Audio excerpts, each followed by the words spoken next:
पिछले कुछ दिनों से एक चर्चा बहुत तेज़ी से आगे बढ़ रही है और यह चर्चा है कि क्या बिहार में सब कुछ ठीक ठाक है।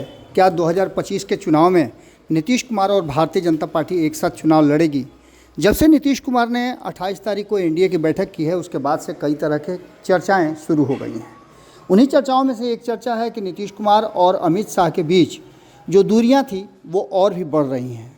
कारण ये है कि जिस तरह से गृह मंत्रालय ने हाल फिलहाल में नीतीश कुमार के विभाग यानी बिहार के गृह मंत्रालय से कई सवाल पूछे थे, उसके बाद बिहार में लगातार हिंदुत्व को लेकर के जिस तरह से गिरिराज सिंह यात्रा कर रहे हैं, उन सभी बातों को लेकर के कहीं ना कहीं नीतीश कुमार की नाराज़गी है और इस नाराज़गी को दूर करने के लिए अभी तक कोई भी प्रयास नहीं किया गया। हालांकि भारतीय जनता पार्टी ने इनकार जरूर किया है कि गिरिराज सिंह की यात्रा से उसका कोई लेना देना नहीं है। इस बीच आपको बता दें कि नीतीश कुमार को निपटाने की जो तैयारी और चर्चाएं जो चल रही थी, जिसकी खूब चर्चा थी, कयास लगाए जा रहे थे कि नीतीश कुमार को निपटाने के लिए प्लान बी पर काम भारतीय जनता पार्टी कर रही है और उसके अगुवा हैं अमित शाह। नीतीश को निपटाने में कहीं ऐसा तो नहीं कि मोदी मॉडल जो है वो फेल होता नज़र आ रहा है। शाह मॉडल को ठंडे बस्ते में डाल दिया गया है और अब जिस तरह से प्रधानमंत्री नरेंद्र मोदी के बिहार आने का लगातार कार्यक्रम निर्धारित किया गया है, उससे लगता है कि कहीं ना कहीं अमित शाह वाले मॉडल्स पर भारतीय जनता पार्टी अब बैकफुट पर चली गई है। 2014 में अकेले आपको पता है कि भारतीय जनता पार्टी ने सीटें जो जीती थी उसमें 32 सीटें भारतीय जनता पार्टी एनडीए के तहत जीत के आई थी। नीतीश कुमार को बुरी तरह से मात खानी पड़ी थी क्योंकि ताज़ा वो निकल करके एनडीए से आए थे। 2017 में आखिर जब सब कुछ ठीक ठाक था ही तो फिर क्यों बुलाया गया नीतीश कुमार को, तो उसके पीछे का कारण था कि लोकसभा में तो सब कुछ ठीक ठाक था लेकिन विधानसभा में भारतीय जनता पार्टी पिछड़ गई थी, भारतीय जनता पार्टी सत्ता से दूर हो गई थी और यही कारण है कि नीतीश कुमार जरा सा भी अपना मन बनाए तो तुरंत भारतीय जनता पार्टी ने उन्हें एक्सेप्ट कर लिया। 2017 में नीतीश कुमार की वापसी हुई।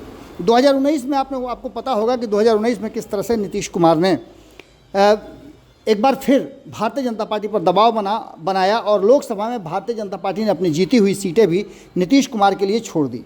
ये हम इसलिए बता रहे हैं कि लगातार जिस तरह से भारतीय जनता पार्टी नीतीश कुमार के बीच लुका छिपी का खेल चलता है, अब उसमें हर बार नीतीश कुमार ही जीतते हैं। एक बार फिर से अमित शाह का बिहार से दूर रहना और नरेंद्र मोदी का बार बार बिहार का दौरा करना इस बात की तरफ इशारा कर रहा है कि कहीं ना कहीं कुछ बात ज़रूर है जिसमें अमित शाह को बैकफुट पर रखा गया है। नीतीश की पहली शर्त अमित शाह को बिहार से दूर रखना और इस पर कहीं ना कहीं आपने देखा होगा कि भारतीय जनता पार्टी ने अंकुश लगाया है।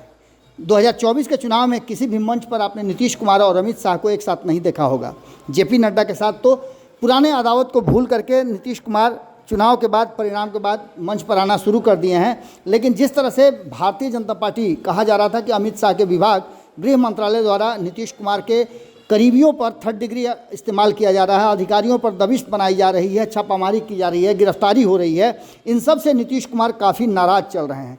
इसके साथ साथ आपको बता दें कि लगातार एकमात्र ऐसा बिहार राज्य है जो कहीं ना कहीं भारतीय जनता पार्टी के लिए मुश्किल का कारण बना हुआ है। भारतीय जनता पार्टी के लिए मुश्किल का कारण इसलिए भी बना हुआ है कि भारतीय जनता पार्टी लगातार लाख प्रयास करने के बाद भी बिहार में अपना जो वर्चस्व है वो स्थापित नहीं कर पाई। हिंदी पट्टी के इकलौता ऐसा राज्य है बिहार जहां भारतीय जनता पार्टी का कोई सीएम अब तक नहीं बन पाया है।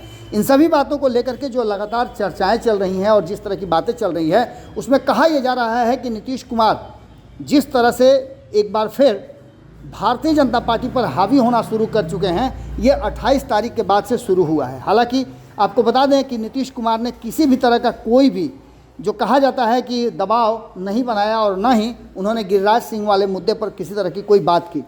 अधिकारियों पर दबिश के बाद भी नीतीश कुमार चुप रहे। अब तो ये भी कहा जा रहा है कि जिस तरह से उनके करीबियों को संजीव हंस हों या अन्य लोग हों, उन लोगों से पूछताछ की गई है और ये कहा यह जा रहा था कि इसमें नीतीश कुमार के और कई करीबियों का नाम भी शामिल हो सकता है। इन सभी बातों को लेकर के जो भारतीय जनता पार्टी का मलाल था उसे लेकर के अमित शाह लगातार एक्टिव थे। अमित शाह बिहार में अपना मुख्यमंत्री देने की घोषणा 2022 में जब नीतीश कुमार बाहर हो गए थे एनडीए से, तब से ही वो लगातार प्रयास कर रहे थे। इससे पहले भी 2020 के चुनाव में भारतीय जनता पार्टी ने कहा था कि वो अपना मुख्यमंत्री सामने रख करके आगे आने वाले चुनाव को लड़ेगी। योगी आदित्यनाथ के शपथ के समय आपने देखा होगा कि नीतीश कुमार ने किस तरह का एक्ट किया था और उसके तुरंत बाद नीतीश कुमार ने पाला बदल लिया था। अक्सर ऐसा होता है कि जब नीतीश कुमार बहुत ज़्यादा सॉफ्ट होते हैं या ऐसा लगता है कि नीतीश कुमार और भारतीय जनता पार्टी के बीच में सब कुछ ठीक ठाक है, तभी कुछ ऐसा कर देते हैं नीतीश कुमार जिससे कि पूरी की पूरी परिस्थितियां ही बदल जाती हैं और यहाँ तक कि सरकार और सरकार का स्वरूप भी बदल जाता है। योगी आदित्यनाथ 2022 में जब शपथ ग्रहण कर रहे थे तो आपको याद होगा कि नरेंद्र मोदी से मिलने के समय नीतीश कुमार ने किस तरह का अभिवादन किया था, और हमने आपको बताया भी था कि जिस तरह से बांस को पूरा घुमा दिया जाता है उसी तरह से नीतीश कुमार भी घूम गए थे। कुछ ही दिन के बाद उन्होंने पाला बदल लिया था। इसके साथ साथ आपको बता दें कि कई राज्यों में चुनाव हो रहे हैं, लेकिन सबसे ज़्यादा फोकस में बिहार ही है। हमने आपको बताया कि किस तरह से, जिस तरह से बिहार हिंदी पट्टी का राज्य है और हिंदी पट्टी के राज्य में भले ही पिछले 19 साल से कम बेसी अगर देखा जाए, बीच के कुछ कालखंड को देखा जाए, जैसे 2 साल के आसपास 2013 से लेकर के 2017 तक, उसके बाद फिर आपने देखा होगा कि 22 से लेकर के 24 तक जिस तरह से नीतीश कुमार एनडीए से अलग रहे, उसके अलावे एनडीए लगातार बिहार में सत्ता में रही है और नीतीश कुमार उसके अगुआ रहे हैं। इन्हीं सब बातों को लेकर के आपको याद होगा कि जब हिंदी पट्टी के राज्यों की बात होती है और नीतीश कुमार का नाम लिया जाता है तो उसमें आप बात करें मध्य प्रदेश की, महाराष्ट्र की, झारखंड की, उड़ीसा की या अन्य राज्यों की, झारखंड तक में सब जगह भारतीय जनता पार्टी ने अपना सरकार बनाया है और भारतीय जनता पार्टी के मुख्यमंत्री रहे हैं। लेकिन बिहार में नीतीश कुमार के रहते ऐसा संभव नहीं लगता है। हर चौक चौराहे पर, चाय पान की दुकान पर आप देखिएगा कि बिहार के लोग राजनीति की चर्चा करते हैं और बिहार राजनीतिक रूप से काफ़ी जागृत प्रदेश बताया जाता है। इस बीच आपको बता दें कि प्रधानमंत्री नरेंद्र मोदी की लगातार यात्रा बिहार में होने जा रही है। यही नहीं, बिहार में जो उपचुनाव चल रहे हैं, उपचुनाव को लेकर के भी भारतीय जनता पार्टी 2-2 सीट पर चुनाव लड़ रही है। नीतीश कुमार 1 सीट पे हैं और 1 सीट पे हिंदुस्तानी आवाम पार्टी चुनाव लड़ रही है।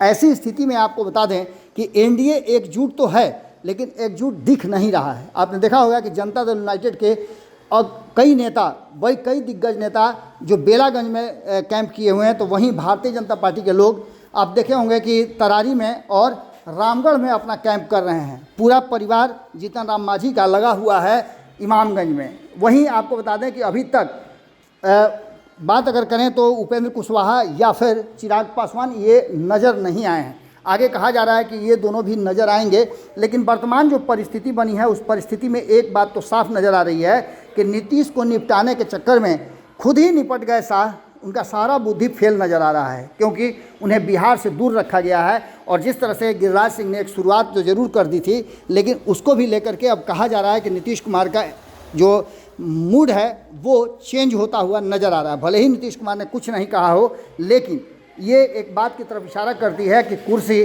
खतरे में ज़रूर है। क्या बच पाएगी कुर्सी, इस बात को लेकर के कहा जा रहा है कि नरेंद्र मोदी का बार बार बिहार आना और अपनी कुर्सी बचाए रखने के लिए जद्दोजहद करना इस बात की तरफ इशारा करता है कि नीतीश कुमार के साथ सब कुछ ठीक ठाक नहीं है। अब देखना दिलचस्प होगा कि जिस तरह से नीतीश कुमार से मिलने के लिए आ रहे हैं नरेंद्र मोदी, 2-2 कार्यक्रम उनका है, इन कार्यक्रमों में नीतीश कुमार रहते हैं कि नहीं रहते हैं। इसी बीच आपको बता दें कि एक तरफ नरेंद्र मोदी का कार्यक्रम है तो दूसरी तरफ नीतीश कुमार ने भी अपने लिए कार्यक्रम घोषित कर दिया है और मौलाना अब्दुल कलाम आज़ाद की जयंती के अवसर पर उनके मूर्ति का अनावरण करेंगे। तो दूसरी तरफ आपको बता दें कि प्रधानमंत्री नरेंद्र मोदी भगवान बिरसा मुंडा की मूर्ति स्थापित करेंगे, तो वहीं एम्स की स्थापना के लिए और अन्य कई योजनाओं के लिए वो बिहार आ रहे हैं। ऐसी स्थिति में एक दिलचस्प बात होगी कि क्या अमित शाह को बिहार के मामलों से दूर करके नीतीश कुमार को साधने में प्रधानमंत्री नरेंद्र मोदी सफल हो पाएंगे। क्या होगा, इस पर हमारी नज़र बनी हुई है। आपकी नज़र भारत लाइव पे होनी चाहिए थी। और साथ ही आपको हम छठ महापर्व की बहुत बहुत बधाई देते हैं। बहुत बहुत बधाई। अगर ये वीडियो पसंद आई और वह बिहार के राजनीति और बिहारियत से सरोकार रखेनी तो सब्सक्राइब बटन दबा के चैनल के सब्सक्राइब कर ली। ओजे एगो घंटी बा, ओकरा बटन दबा देला से कुल सटीक और मारक खबर रुआ मुफ्त में मिल जाई। अगर रुआ पत्रकारिता के हमनी के नया प्रयोग में सहयोग कर चाहतानी तो ज्वाइन बटन दबा दी। पेटीएम नंबर नोट कर ली 9386816700। धन्यवाद।